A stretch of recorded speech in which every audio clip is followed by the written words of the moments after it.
Bonjour à vous et bienvenue à Autrement dit, un balado qui a comme domicile fixe l'IRDA, l'Institut de recherche et développement en agro-environnement, avec Carl Boivin et moi-même Félix Lavoie-Lochet, de l'équipe de recherche en régie de l'eau.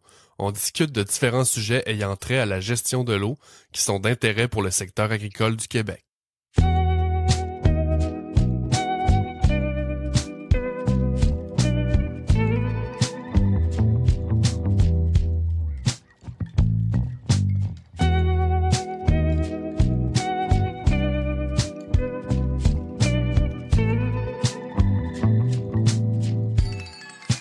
Bonjour tout le monde, bienvenue à Autrement dit. Cette semaine, on discute une fois de plus du projet PAD, mais plus particulièrement du volet avec les producteurs de légumes de transformation. La dernière fois qu'on en a parlé, on recevait Sylvain Tarte, un producteur de légumes de transformation. Cette semaine, on reçoit plutôt Simon Gauthier, qui est lui aussi producteur de légumes de transformation. Mais avant de recevoir Simon, j'invite mon co-animateur pour l'épisode d'aujourd'hui à se joindre à la discussion. Salut Paul, comment ça va? Salut Félix, ça va super bien, merci. Cool. Sans plus tarder, accueillons notre invité pour aujourd'hui. Salut Simon, comment ça va? Salut, ça va bien toi? Ça va très bien, merci. Simon, autrement dit, on aime bien ça, savoir à qui on a affaire. Fait que si tu veux, pourrais-tu présenter ton entreprise là en quelques minutes? Ouais, moi je suis copropriétaire de Les Fermes Belles Vaches qui est située à Sainte-Anne-des-Plaines. Je suis associé depuis 2016. Dans le fond, tout ça, ça a commencé quand mon arrière-grand-père, il voulait vendre sa terre. Puis que mon grand-père, il a répondu, il avait 13 ans, mon grand-père à ce moment-là. Mon grand-père, il a dit à son père, si tu vends la terre, moi, je reste avec le gars qui va acheter. Fait que là, tu sais, mon grand-père, mon arrière-grand-père, il a dit, je vais regarder encore un peu. Fait qu'en 1958, mon grand-père, il a acheté sa terre à son père. Puis, en 1983, Bernard Gauthier, mon grand-père, a créé Les Fermes Belles Vaches avec 2 de ses fils. À ce jour, l'entreprise est composée de 10 associés, dont 4 frères, qui est mon père et mes 3 oncles, qui sont la 4e génération. Et moi, ma génération, on est 6 cousins-cousines, dans le fond, la 5e génération. À notre ferme, on cultive plus ou moins 1200 hectares en soya, maïs, blé, pois, chou-fleur, brocoli, haricots et carottes. Tout ça certifié biologique. On a environ une centaine de vaches laitières, puis un érablière de 1500 entailles qu'on est en train de grossir un peu à chaque année. Là. Fait que, en gros, c'est ça l'entreprise des Fermes Belles Vaches. Ça marche, quand même impressionnant comme entreprise, là. Tout ça en régie biologique, là, c'est quand même le fun, le fun d'en parler. Des belles missions, c'est sûr. Ouais. Puis je me permets une petite question supplémentaire. Ça fait depuis quand vous êtes certifié biologique? J'imagine que ça s'est fait graduellement. En fait, mon père, je pense qu'il a fait la demande en 1995. Puis ça prend 3 ans d'être biologique. À la 4e année, t'es bio. Fait qu'en 98-99, les terres étaient biologiques. Puis depuis ce temps, à chaque fois qu'on achète une terre ou qu'on prend l'expansion, automatiquement, on fait les demandes. Puis on les rend biologiques après 4 ans de possession. Puis on n'utilise aucun pesticide chimique chez nous. Puis c'est tout certifié biologique par EcoCert Canada. Que c'est des très beaux défis. Puis c'est des belles pratiques. Ouais, effectivement. Super. Là, on va aborder le sujet de l'irrigation un petit peu plus en détail. Peux-tu nous parler justement de ta manière de gérer ton irrigation sur tes cultures à la ferme? Puis tu peux nous parler aussi des différents types de systèmes d'irrigation que tu possèdes. Puis est-ce que tu as des manières précises de savoir quand est-ce que tu dois irriguer? Est-ce que tu utilises des tensiomètres ou autre chose pour t'aider dans toutes ces tâches-là? Ouais, en fait, c'est sûr que dans l'irrigation, ça dépend toujours c'est quoi ton but d'irrigation. Si ça sert, si ton irrigation, c'est pour faire germer un semis, tu mettras pas la même quantité d'eau que si c'est pour donner de l'approvisionnement en eau à un chou-fleur qui est en train de faire sa tête puis qui a besoin d'eau. Ça va dépendre de la température, de plein de choses qui vont rentrer en compte. Selon ta quantité d'eau que tu vas appliquer, aussi le système d'irrigation que tu utilises. parce que tu sais, on va en parler un peu plus tard, mais une rampe, c'est plus efficace qu'un canon. Fait que selon moi, avec un canon, si tu veux avoir la même efficacité ou l'équivalence d'une rampe, il va falloir que tu mettes plus d'eau aussi. Donc, mais en général, moi j'ai travaillé mon premier reel, je l'ai eu en 2016. Mon premier enrouleur d'irrigation, c'est un Hawk Miss, puis on utilise des rampes à basse aspersion. Quand j'ai acheté mon premier reel, on a travaillé 2-3 ans avec des tensiomètres.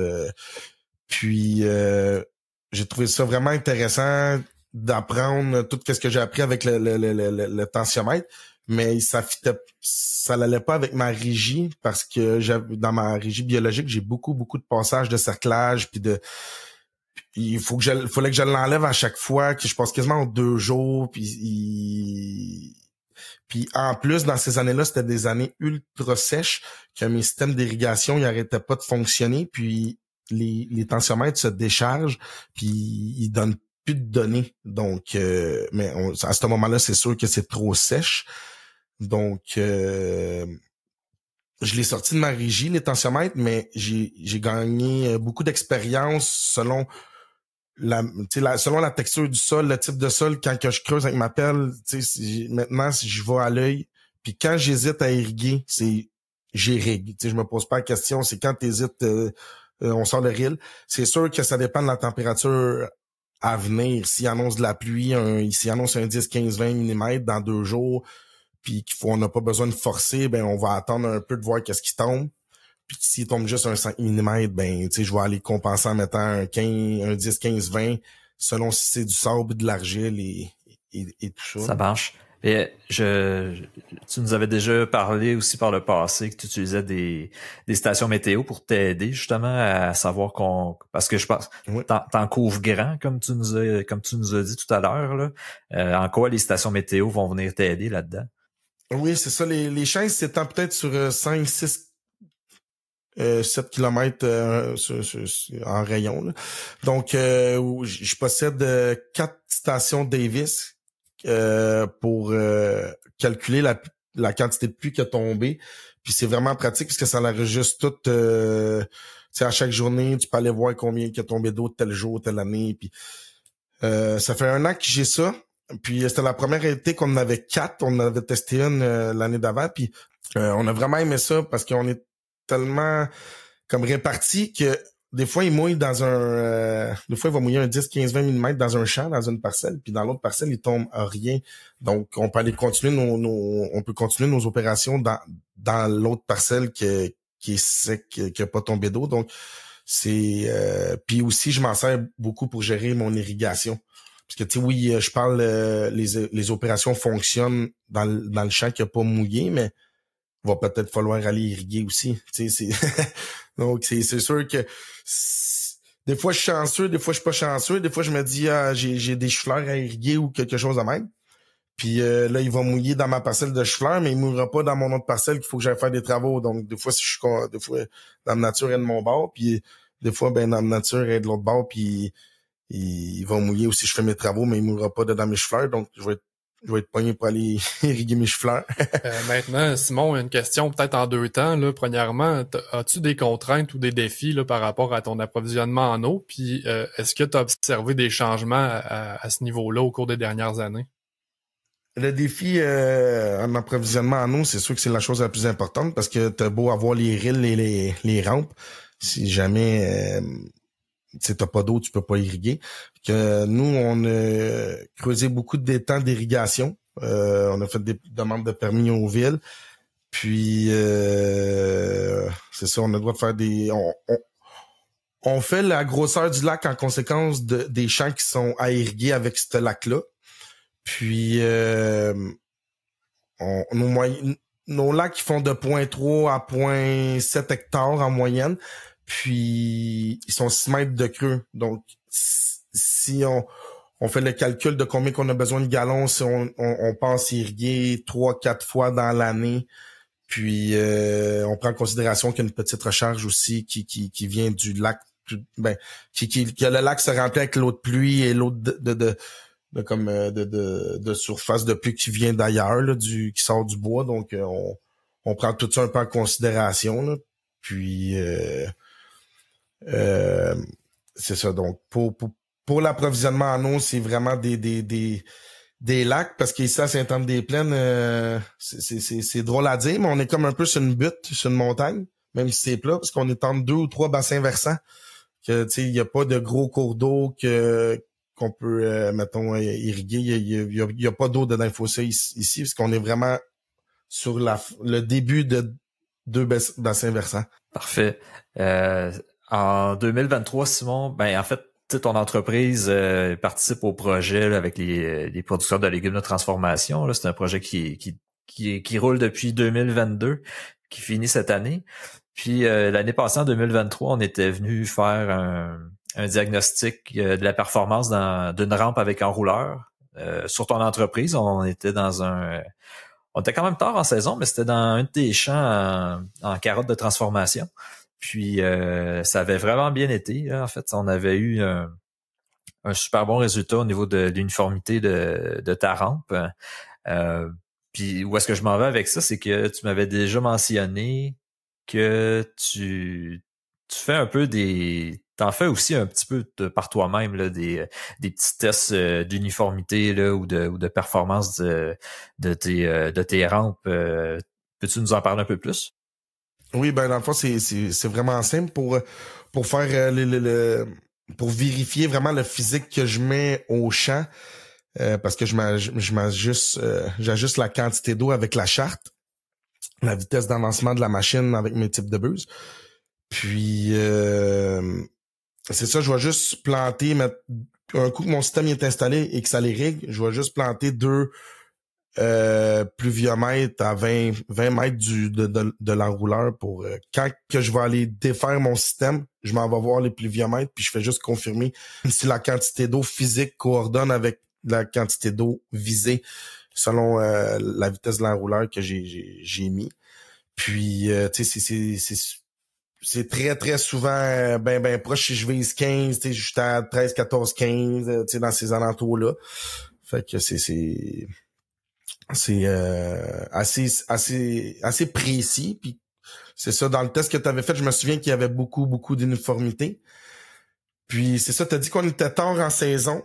Puis on était quoi, début octobre? Ouais, c'était au mois d'octobre. Parce que moi, c'est ça, mes légumes de transfo, là, quand ils grossissent, si tu sais, mettons comme le tensiomètre, il va me dire de pas irriguer, puis que moi je pense que je me dis il annonce pas de pluie, premièrement, tu sais, il annonce pas de pluie dans les prochains jours, et ils font leur, tu sais, ils sont en train de faire des têtes ou en train de grossir là, fait que tu te dis c'est bon. Fait que tu sais, je leur mets de l'eau, je préfère leur mettre un 15 mettons que rien, tu sais. Fait que mais je vise tout le temps plus des 20-25 quand j'irrigue là, normalement là, pour l'efficacité comme de ton irrigation, parce que si à un moment donné tu mets pas assez d'eau, on dirait que ça s'en va, ça s'évapore bien vite, puis ça dépend aussi si ton sol il est déjà bien sec. Fait que de ce que je comprends, cette irrigation-là, dans ton cadre de carottes de transformation, parce que tu nous disais que tu faisais de la jumbo, en fait.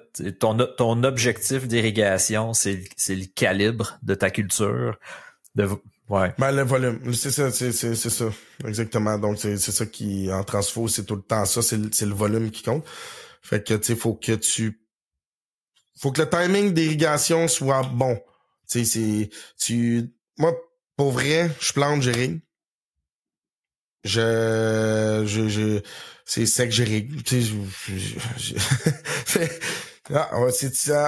tu penses qu'il faut irriguer? On irrigue. Tu sais, c'est sûr qu'on met pas trop d'eau parce que, tu sais, ça peut être maladif aussi, ça peut nuire. Puis là, nous autres, en plus, dans le bio, on a rien, là, pour, comme fongicide. Donc, tu sais, si l'alternariat pogne là-dedans ou parce que ça a trop été irrigué ou trop humide, tu sais, je veux dire, cette année, on a eu des problèmes d'alternariat tu sais, quand on a semé, quand on a planté mes choux-fleurs, il a mouillé. Fait on n'a pas eu besoin d'irriguer en plantation. Je les ai irrigués une shot. Non, c'est pas vrai. J'ai irrigué un semis une plantation que j'ai irriguée, puis après ça, les autres plantations, je les ai pas irriguées. Puis c'est les seules irrigations que j'ai faites dans mes crucifères cette année, dans mes brocolis puis mes choux-fleurs de transfo. J'ai pas fait d'autres irrigations. Parce que, on va se dire, il y a eu de la pluie en tabarnouche, là, en 2020, puis 2024, puis 2023. Il y a eu de la pluie je les ai pas sortis bien gros, mes rilles. C'est pour être honnête, là. Mais j'ai irrigué ma carotte de transfo pour qu'elle prenne du volume en octobre. Puis j'ai irrigué non, ça c'est l'année pas. Non, cette année j'ai irrigué une passe mes choux-fleurs. Que juste à la fin, mais on a eu un automne incroyable, là. Tu sais, on s'est fait gâter cet été, mais en pluie, mais on a eu des méchantes belles conditions pour terminer cet automne. C'est une des premières années qu'on finit bien de bonheur de même, là, quand même, cette année, les autres. On était contents, maudit, avec l'automne qu'on a eu. Puis c'est pour ça que j'ai irrigué mes carottes de transfo début octobre. 2 fois, dans le fond. J'ai irrigué une fois en 1er octobre, une fois le 10 octobre. Puis on a récolté ça, on a commencé à récolter des alentours du 25. Puis le premier coup, j'ai mis 20. Puis le deuxième coup, je pense que je m'alignais, je voulais mettre 20-25, mais il a tombé un petit peu de pluie, puis il rannonçait un petit peu de pluie, puis là, j'étais là, j'ai mis un 15. Tu sais, je me suis dit, tu sais, il annonçait comme un 5 à 10, puis là, tu sais, mes associés disaient, mais en plus, puis là, j'étais comme là, ouais, mais tu sais, si jamais on en met 25, puis que là, il tombe 20, ils vont faire 45, on est en octobre, ça sèche pas, on va être dans la merde. Fait que là, ouais, tu sais, la maladie, puis tout, ouais. Fait que là, finalement, j'ai mis un 15. Fait que, tu sais, je te dis pas comment je pourrais dire ça, qu'il y a la formule magique, puis c'est tout le temps comme ça. Tu sais, faut vraiment comme s'adapter avec la situation qu'on a face à nous, là. Parce que aussi, tu sais, je me suis déjà fait dire par quelqu'un m'a amené, il m'a dit tu devrais toujours irriguer comme ça parce que regarde le graphique ici il est comme ça, puis tu sais il me comparait une irrigation du mois de juillet avec une irrigation du fin septembre. J'étais là, hey, il faisait 30 degrés là, puis là il faisait 12 degrés, puis tu sais c'est pas, faut vraiment que, tu sais, comme chaque situation est différente. Fait que c'est sûr que si t'es au mois de juillet, c'est sec, il va falloir que tu mettes 30 mm 2 fois back-à-back, si mettons quasiment si tu veux vraiment ton sol vienne mouiller, là. Mais si mettons il fait 15 degrés puis que tu sais ton sol il est pas si sec que ça, tu vas mettre 15 mm puis ton 15 mm va être plus efficace que tes 30 mm que t'as fait au mois de juillet à 30 degrés dans le gros sable sèche, là. Fait que, tu sais, ça dépend si t'es des buts, si t'es sur le plat, j'ai rig sur du plat, sur des buts, donc, tu sais, j'y vais avec tout un gros mélange de tout ça pour, dans le fond, pour, prendre des décisions de comment que je vais faire, mes opérations. Ok, c'est intéressant parce que fait que tu prends vraiment en compte l'ensemble de ton système cultural, là, pas juste nécessairement la météo, mais comme tu dis, si tu as des buts, ta texture de sol, ton type de culture, ta période dans la saison, ton stade de développement. Fait que c'est un gros casse-tête pour toi, en fait, là, mais j'imagine mais je me permets une petite question de même qui était pas prévue, là, mais tu sais, j'imagine que tu as une équipe avec toi. De ce que je comprends, c'est toi qui cale les shots au niveau de l'irrigation, mais t'es pas tout seul, là, c'est pas toi qui va étirer tout ça. T'as combien de monde avec toi juste au niveau d'irrigation? Ben, en fait, ça dépend. Cette année, 0. Ouais. 2023, 0. 2022, peut-être, tu sais, je dirais en moyenne, tu sais, c'est pas une job temps plein parce que, tu sais, oui, on a 3 reels, des fois, les 3 reels vont rouler en même temps, là. Ça arrive pas souvent. Mais ça peut arriver. Puis là, c'est sûr que si tu fais ça intelligemment, puis tu fais ce tir-là, puis ce tir-là, tu sais, t'es capable de t'arranger pour quasiment que ça fasse... tu sais, mettons, le matin, il bouge les 3 reels, puis là, après ça, tu sais, t'es capable... Des fois, c'est dur d'arriver parfaitement, là, mais quand t'arrêtes ton reel, le plus efficace, c'est de le bouger puis de le repartir. Tu sais, si t'es dans le jus, faut que t'es rigues. C'est sûr que quand il arrête, faut pas qu'il reste stationné là à attendre, là. Faut que tu le plies puis que tu le bouges puis ouais, on fait un autre tir à quelque part puis on continue d'irriguer. Fait que, mais, tu sais, en moyenne, moi, je dirais, en temps plein, ça prendrait deux gars, mettons, sur une année sèche, là. Mettons, 2 gars temps plein, c'est sûr que, d'après moi, il peut tout faire la job d'irrigation chez nous. Comme je te dis, à 60 heures semaine, là. Tu sais, mettons, c'est ça, temps plein, là. non, mais c'est... pas chez nous. Fait que non, mais tu sais, en moyenne, c'est pas mal ça qu'on fait, là. En fait, je travaille avec des Guatémaltèques pour l'irrigation. On a des Guatémaltèques depuis 2016, 2015 que on a commencé à travailler avec des Guatémaltèques. Puis, là, moi, je m'occupe d'eux autres depuis 2018. Pour vrai, en 2018, 2019, 2020, 2021, je pense que environ 50% de mon temps, c'était de la formation. Puis tu sais, on va se dire, former quelqu'un sur, mettons, un loader ou un job dans le champ, c'est pas la même chose que le former sur l'irrigation. Là. Quand tu formes sur l'irrigation, il y en a des patentes, là, des pressions de pompe, puis des ci, puis des ça, puis de remplir la succion. Puis là, hey, pourquoi la succion se remplit pas? Là, tu sais, là, il doit avoir une fuite dans ta succion. Là. Fait que si c'est une fuite, c'est impossible, ça se remplit. Là, tu sais, c'est de la physique. Fait que là, j'ai montré, tu sais, j'ai fait de la formation, puis là, à cette heure, les gars, ça irrigue tout seul, là, tu sais, c'est quasiment pas si je vais mettre mes flags où c'est que je veux qu'ils mettent le reel, là, puis et tel champ, j'ai mes flags. OK. Ben, tu sais, je suis beaucoup, tu sais, j'ai comment je pourrais dire ça? Tu sais, c'est pas eux autres qui prennent les décisions, c'est moi qui prends les décisions, c'est qu'on irrigue, puis tout ça, mais là, je leur dis comment qu'on procède. Je m'en vais faire le plan de match avec eux autres. OK, on va dérouler la hausse ici, puis tout, puis... mais tu sais, normalement, on se met 3-4, mettons, à faire le rush, on va dire, puis après ça, on peut sauter sur d'autres jobs pendant que l'irrigation se fait. Puis comme je dis, ça dépend tout le temps de la quantité d'eau que je mets puis de les longueurs des tirs.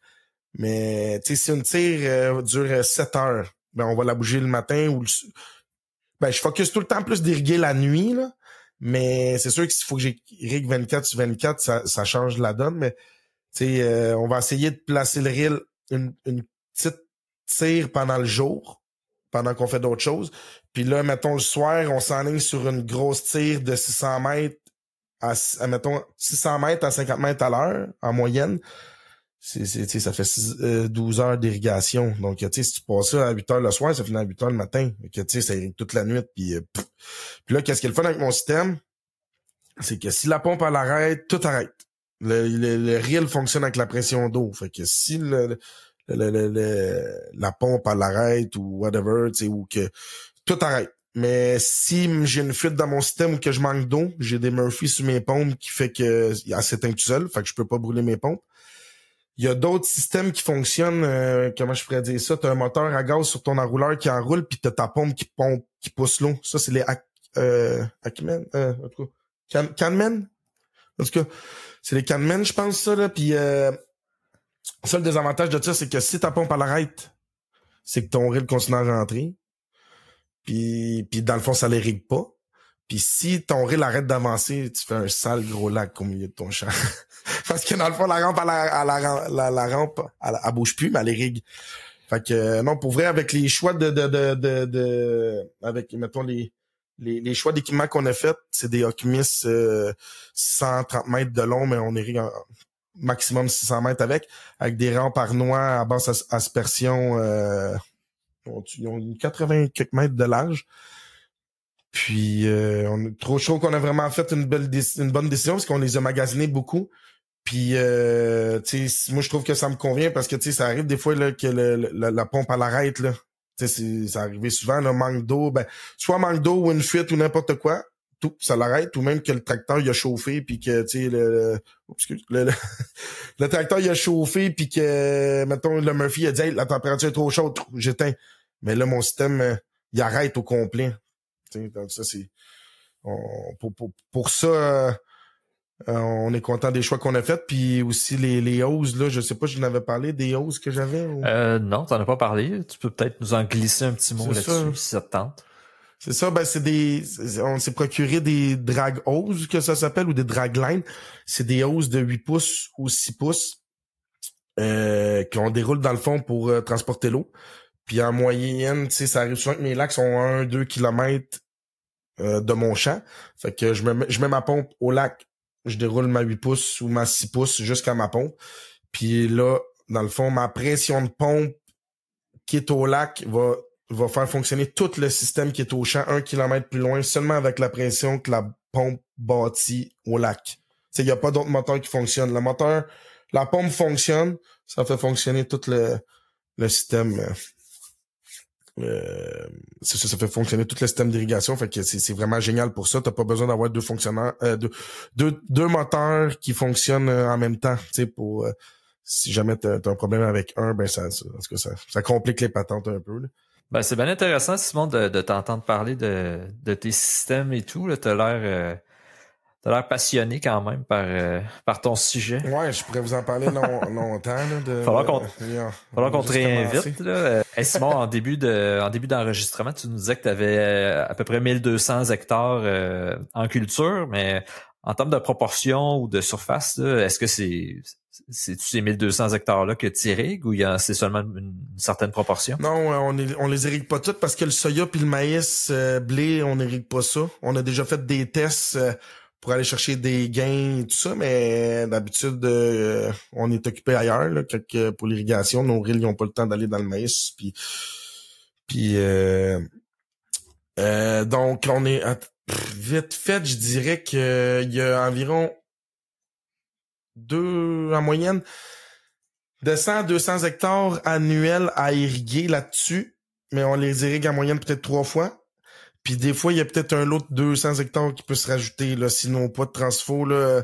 Des fois, c'est des décisions avec notre acheteur qui on arrive puis qu'on dit, oui, on irrigue, ok, fait que ça met un 150 à 200 hectares à irriguer quand on me dit ça. Fait que des années sèches comme 2018, 2019, 2020, 2021, 2022, et c'était du sport, là.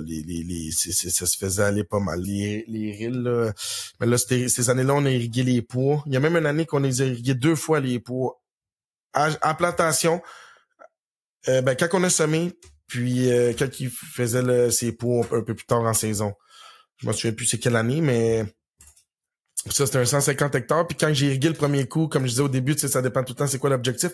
Je me souviens que le premier coup, je pense que j'avais mis un 10-15 mm pour faire germer parce que on a semé, il mouillait pas. Fait qu'on a juste mis un 15 mm pour aider la germination plus uniforme, égale, puis que ça germe bien. Puis en fin de saison, c'était plus un 25 que j'ai mis parce que c'était pour faire les pois, là. Tu sais, c'était pour vraiment l'approvisionner en eau. Puis c'était sèche. Donc fait que c'est ça. Donc je dois irriguer environ 200 hectares sur 1200 hectares, mais 3 à 4 fois par année, c'est 200 hectares-là. En moyenne. OK. Avec possibilité d'augmentation, dépendamment des besoins. Exactement. C'est des orages dispersés aussi. Et tout ça, comme je disais tantôt, il peut mouiller 15-20 sur une taille, mais sur l'autre taille, il mouille 0. Puis en ayant les stations Davis, on peut voir tout ça assis dans son divan. Fait que c'est le fun. Bon, ben génial. Merci Simon d'être venu nous parler aujourd'hui. Puis ben, on te souhaite des bonnes saisons à venir. Puis merci Paul pour la co-animation. Puis bien sûr, merci à tous et à toutes d'avoir été là. Puis à très bientôt pour un autre épisode d'Autrement dit.